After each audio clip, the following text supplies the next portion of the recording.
So now on to JCPenney. You own somewhere around 15% of the company, makes you the largest shareholder. Sure. The stock's dropped north of 20% this year.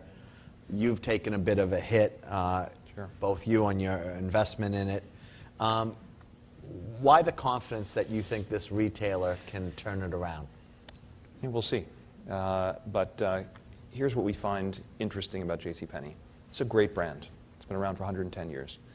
By virtue of being around for 110 years, JCPenney has 110 million square feet of some of the best shopping mall real estate in the country. That's a great place to start if you're a retailer. It has long-term laddered debt maturities over a very long period of time. And it's a great platform, but it was really a retailer that was dying slowly. It really peaked probably in the late 80s, early 90s, and it's been difficult from there. And the thesis was, if we can bring, Mike Ullman was approaching retirement, 66 or so years old, perhaps we can help recruit a top retail CEO who can bring kind of a growth strategy to the company.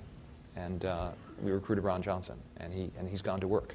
And he's doing one of the most difficult kinds of business turnarounds. I mean, Hunter Harrison at CP has done an unbelievable job turning around a railroad, which is not an easy thing by any means. But he doesn't need to change the business model of the railroad, right? The revenue side sort of takes care of itself. Here, what Ron is doing is, fixing the cost structure. They've taken something approaching $1 billion out of the cost structure, changing the merchandise in the stores, changing the way the merchandise is presented. If you had to, now the impact has been on a consolidated basis something very close to a disaster, right? Sales are down tremendously. Sequential comps have declined dramatically. No business can survive the trend here, and he's working very aggressively with his team to fix the mistakes that have been made. There have been some big mistakes, and I think one of the big mistakes was perhaps too much change too quickly without adequate testing what the impact would be.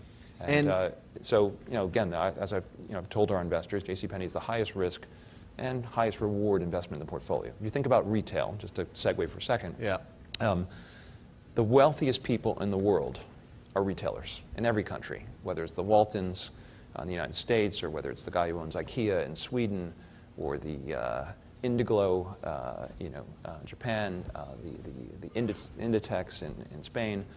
If you get a retailer fixed, if you get a good model and you can replicate, it's about the best way to make money ever. But it's not easy. It's hard. JCPenney has huge structural competitive advantages by virtue of its asset base, by virtue of its brand. It's a good place to start, but it doesn't guarantee success.